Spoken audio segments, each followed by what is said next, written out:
बेटा चाहिए। मैं बहुत थक गया। बस अब मुझसे नहीं होगा। बेटा आज तूने मुझे अपनी माँ की याद दिला दी। वो भी 25 साल पहले मुझे इसी तरह दौड़ाया करती थी। बेटा तब तो मैं जवान था, लेकिन अंकल अब भी जवान है। नहीं बेटा, उम्र की दोपहर ढल चुकी है। अब दोपहर के बाद तो शाम सुहानी आती है। सुहानी तो आती है बेटे जब संगी साथी हो और तुम्हारी जैसी बेटी का साथ हो। अंकल मैं तो आई हूँ आपके साथ रहने, बेटी ही तो हूँ।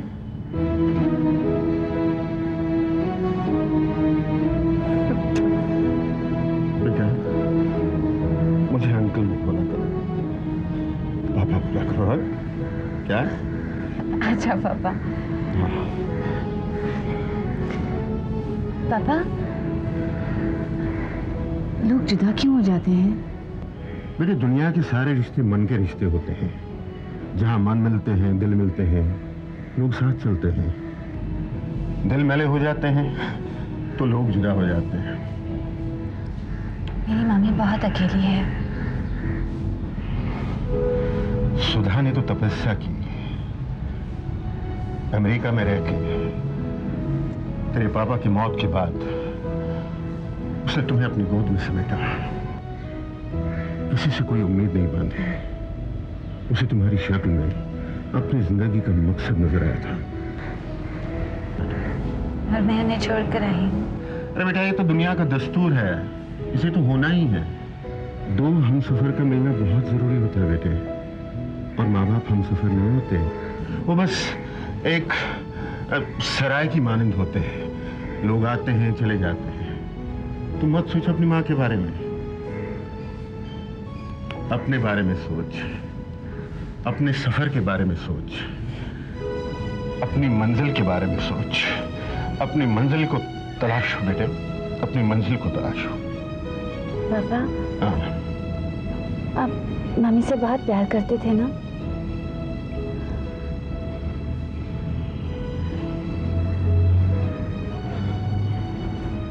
आप एक दूसरे को चाहते थे मगर एक दूसरे से कह नहीं पाए। पापा पापा शेखर मुझे क्यों नहीं देख रहा?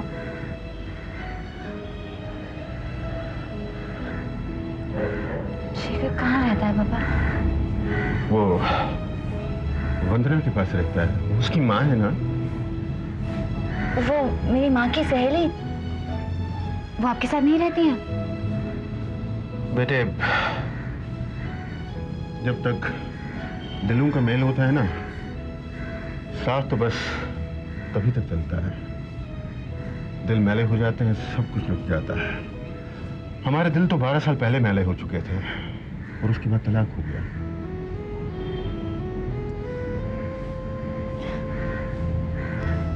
आप अकेले, माँ अकेली, मैं अकेली। ऐसा क्यों होता है? नहीं बेटे, अब हम अकेले नहीं रहेंगे। हाँ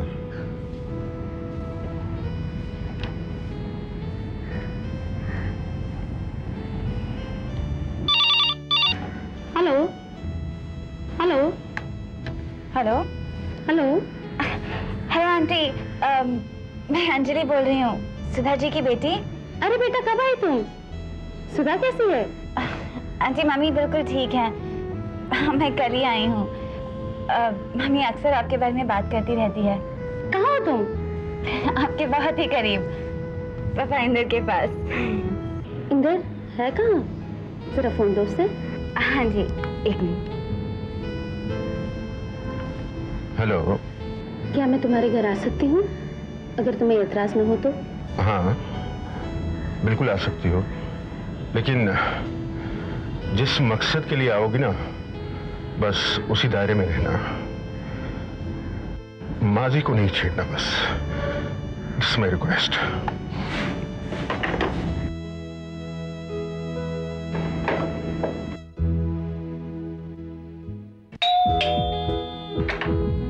शेखर आइए आइए। जहे नसीब मेरे देर हुई आने में, लेकिन मेरे सरताज जब आए तो तशरीफ लाइए। शेखर, मैं कितना चाहती थी कि तुम मेरे घर आना जाना शुरू कर दो, लेकिन आज जब तुम मेरे पास हो तो यकीन नहीं होता। कम ऑन, पिंच मी। क्यों? क्योंकि मैं यकीन करना चाहती हूँ कि कहीं मैं ख्वाब तो नहीं देख रही हूँ। Devyani, we are just good friends.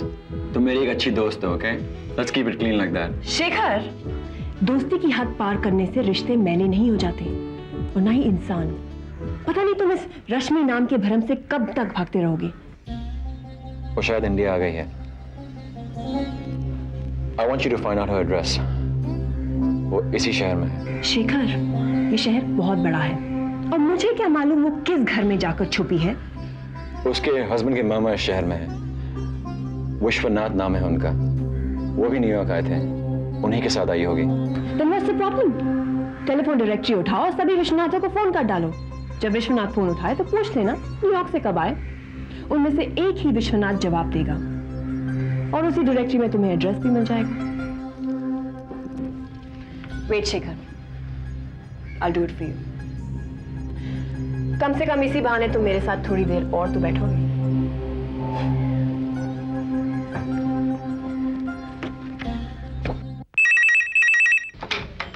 Hello, good afternoon, Vishwanath Incorporation. Can I help you? मैं विश्वनाथ जी से बात कर सकता हूँ? I'm sorry, he's not in. Would you like to speak to someone else, please? Vishwanath ji कहाँ गए हैं? Sorry, sir, मुझे नहीं मालूम. Could I put you through to someone next to him, please? आप अपना नाम बताइए, please. हाँ, बात कराइए। मेरा नाम शेखर है। Okay, just hold on.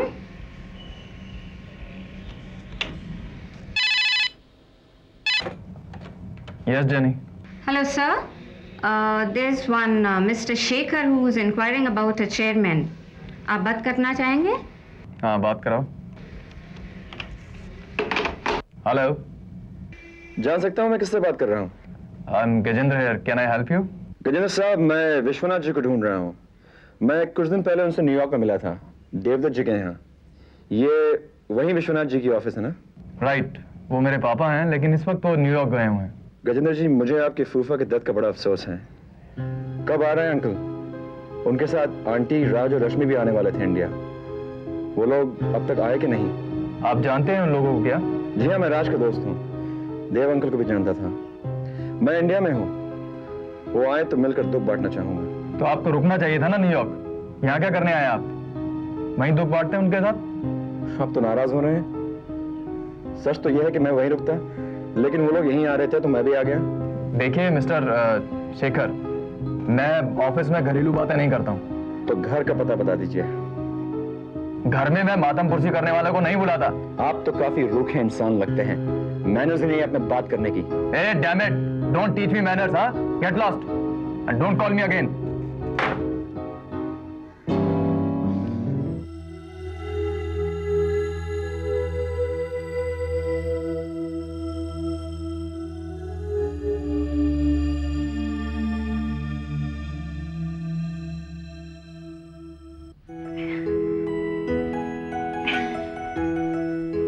Anju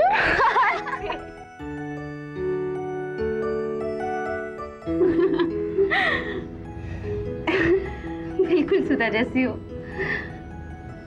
बस थोड़ा सा रंग का फर्क है। मम्मी गोरी है और मैं सावली सलोनी हूँ।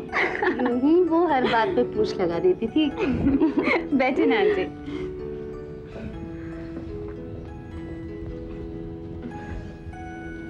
आ मेरी गोदी में आ। आंटी मैं बहुत बड़ी हो गई हूँ। चल, इतनी भी क्या बड़ी हुई है जो मेरी गोद में नहीं आओगी। सुधा कैसी है? आंटी मम्मी बिल्कुल ठीक है। कभी हमें याद करती है? हमेशा, आपको तो हमेशा याद करती हैं। इंदर कहाँ है? पापा तो अंदर स्टडी में है। आंटी मैं आपके लिए पानी लेके आती हूँ। प्रेम नहीं है ना? मैं भी आई।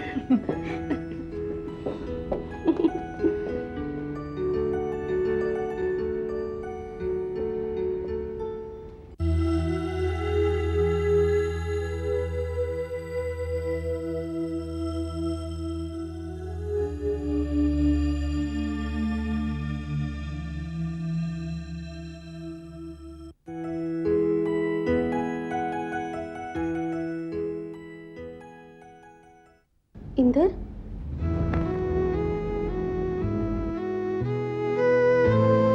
अंदर आने के लिए नहीं कहोगे? मैंने तो तुमसे कभी यहां से जाने के लिए भी नहीं कहा। मैं अंदर आ सकती हूँ? As you wish.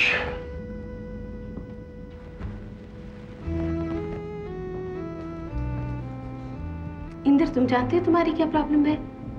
तुम जरूरत से ज्यादा शरीफ हो। तुम इतने शरीफ हो कि तुम्हारी हर शराफत नाटक नजर आने लगती है। ऐसा लगता है तुम्हारे अंदर आग लगी हुई है और ऊपर से फूल बरसाते हो। मैंने तुमसे टेलीफोन पर मेरे घर के चैन को छेड़ने की ममानियत की थी। खैर, अंजलि से मिली हो? हाँ, बड़ी प्यारी है। सुधा की याद दिला गई।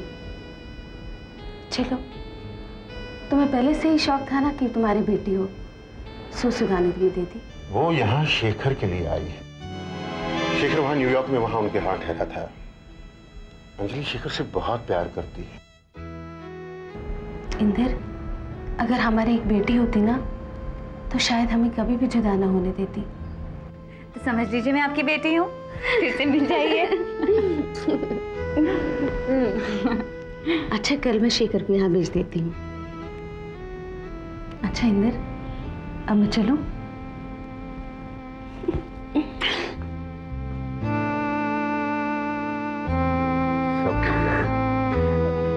पापा,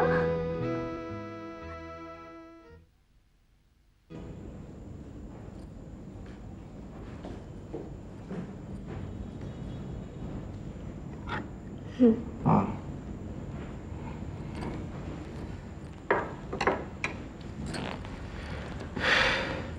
कुछ परेशान लग रहे हैं आप। हाँ, थोड़ा सा, ज़्यादा नहीं। एक हफ्ता पहले भैया ने फ़ोन किया था कि बहन जी के साथ आ रहे हैं, लेकिन अभी तक कोई खबर ही नहीं उनकी। मेरे ख्याल से अभी तक तो पहुंच जाना चाहिए था उन्हें। तो आप खुद न्यूयॉर्क फोन कर लीजिए ना, रवाना हुए हैं या नहीं। मुझे लगता है फ़ोन करना ही पड़ेगा। देखो। हाँ, ये रहा नंबर।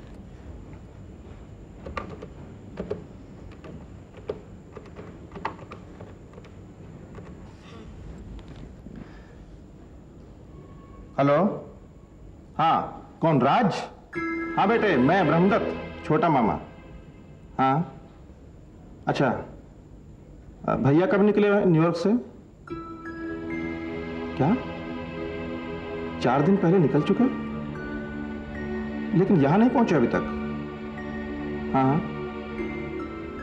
अच्छा, तो न्यूयॉर्क, लंदन, दिल्ली वाली फ्लाइट है। और बाकी कैसा है बेटे? चल, रखता हूं फोन। Take care. दिल्ली होकर आ रहे हैं भैया। पूरी दुनिया की सैर करवा के लाएंगे बहन को, तब तक चाहे यहाँ सब कुछ लुट जाए। भाभी आते ही होंगे। मुझे लगता है कि हरिद्वार नजदीक है दिल्ली से, इसलिए वो अस्थि विसर्जन करवा के ही लौटेंगे। ऐसा करेंगे तो अच्छा होगा, लेकिन अपनी अकल से काम ले तो ना। कहते हैं अस्थियां लेकर किसी के घर नहीं जाते, घर अशुद्ध होता है। भाभी, संयम से काम लो। आप हम सबसे बड़ी हैं, कम से कम आपको ऐसी बातें नहीं करनी चाहिए। अरे तो इसमें क्या बुरा कह दिया मैंने? किसी की मौत हो जाती है तो घर को शुद्ध करवाते हैं कि नहीं? लोग तो गंगा जल से धुलवाते हैं। मैं सोच रही हूँ, क्या बहन जी दिन 13वीं भी इसी घर में आके करेंगी? ध्यान नहीं रहा, लल्लन तो इलाहाबाद से आ ही रहा था, साथ में गंगा जल भी लेता आता, घर को शुद्ध ही करवा लेती। भाभी, जिस घर में मौत होती है ना, वो घर गंगा जल से नहीं, शोक में बहे हुए आंसुओं से शुद्ध होता है। और इस लल्लन के गंगा जल के दान की हमें आवश्यकता नहीं है। हम अपने आंसुओं से शुद्ध कर लेंगे घर को।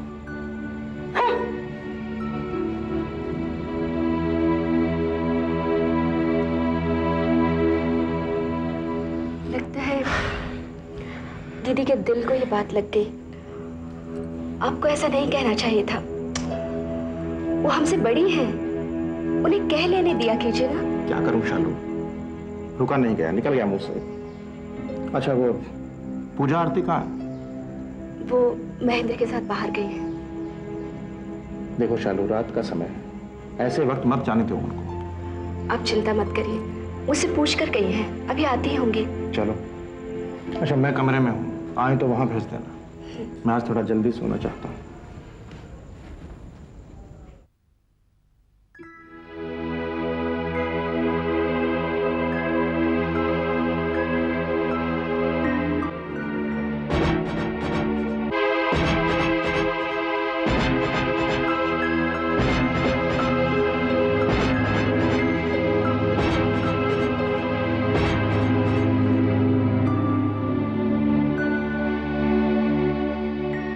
आइए लल्लन प्रसाद अग्निहोत्री जी, स्वागत है आपका। हम लोग एक्चुअली आप ही की प्रतीक्षा कर रहे थे। आपका फरमान मिला, हम तन मन जन सहित यहाँ हाजिर हो गए। ये आपका बड़ा बेटा टोनी है। बेटा, फूफा के चरण पकड़ ले। लेकिन पॉप्स, घर वाली दी फोटो में फूफा कोई और ही है। समझाता हूँ बेटा, अपने बुआ के पांव छू ले। घर वाली दी फोटो में बुआ भी कोई और ही है। टोनी बेटा, ये रिश्ते में तेरे फूफा और बुआ लगते हैं, असली वाले मैं बाद में मिलवा दूंगा। हाँ, तो ये दी प्रैक्टिस के लिए है, ताकि जब दी असली वाले मिल जाए तो दी गलती ना हो। टोनी, ज्यादा नहीं बोला करते, तेरी सच्ची बातें इन्हें बुरी लग जाएंगी। मैंने तुझे बोला था ना, बड़े घर में जब बहन को ब्याहते हैं ना, तो खर्चा शादी का एक बार होता है, मगर पली पलाई बहनें बड़ी मिल जाती हैं। बेटा, ये अंक गणित है, तेरी समझ में नहीं आएगा। लेकिन आपने तो कहा था कि यहाँ अंगणित के बिना ही करोड़ों मिल जाएंगे ना। बेटा, करोड़ों भी मिलेंगे, सब कुछ मिलेगा, तू धैर्य रखना। वो लल्लन जी, आप सफर से थक गए होंगे मेरे ख्याल, तो आप नहा धो लीजिए। शालू, तुम खाने का इंतजाम कर दो। वो पार्वती बहन नहीं दिखाई दे रही? चलिए ललन मामा, वो अपने कमरे में। चलिए बेटा।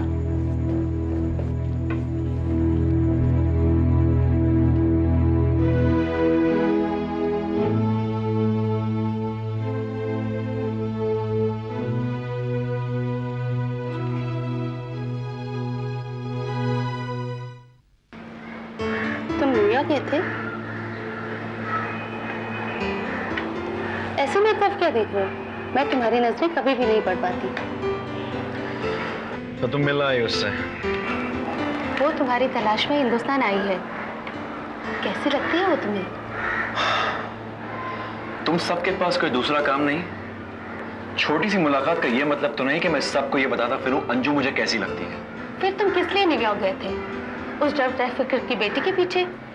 Will you please stop this nonsense? मैं तो चाहती हूँ कि तुम जल्दी से शादी कर लो और अपनी नई जिंदगी की शुरुआत करो। बिना शादी किए जिंदगी शुरू नहीं होगी क्या? अपना अपना नजरिया है, जिंदगी तो हर हाल में जिंदगी रहती है। तुमने भी तो शादी की थी माँ, फिर जिंदगी बेहाल होकर रह गई। मेरी जिंदगी की कहानी से डर के तुम खुद जीने से क्यों डर रहे हो? किसी के साथ रहकर देख लो, दोस्ती टूट जाने के डर से दोस्त न बनाना तो बेवकूफी है। तुम पापा के यहाँ गई थी? फिर तुम्हारा झगड़ा जरूर हुआ होगा। नहीं, अंजू के आ जाने से कुछ कुछ सुधरने लगा है। कल पता नहीं क्यों मुझे ऐसा लगा इंदर काफी अकेला हो गया है। He needs someone to take care of him. Why don't you marry him again? ख्याल बुरा नहीं, लेकिन लोग क्या कहेंगे? My father is the only man who came in your life. Even if you marry him 10 times, no one will ask you anything. सोचूंगी। वैसे मैं तुम्हारी मैरिज के बारे में सोच रही थी। अंजू मुझे बहुत पसंद है। इंदर ने शादी का पैगाम भी भेजा है और आज वो दोनों तुम्हारा इंतजार करेंगे।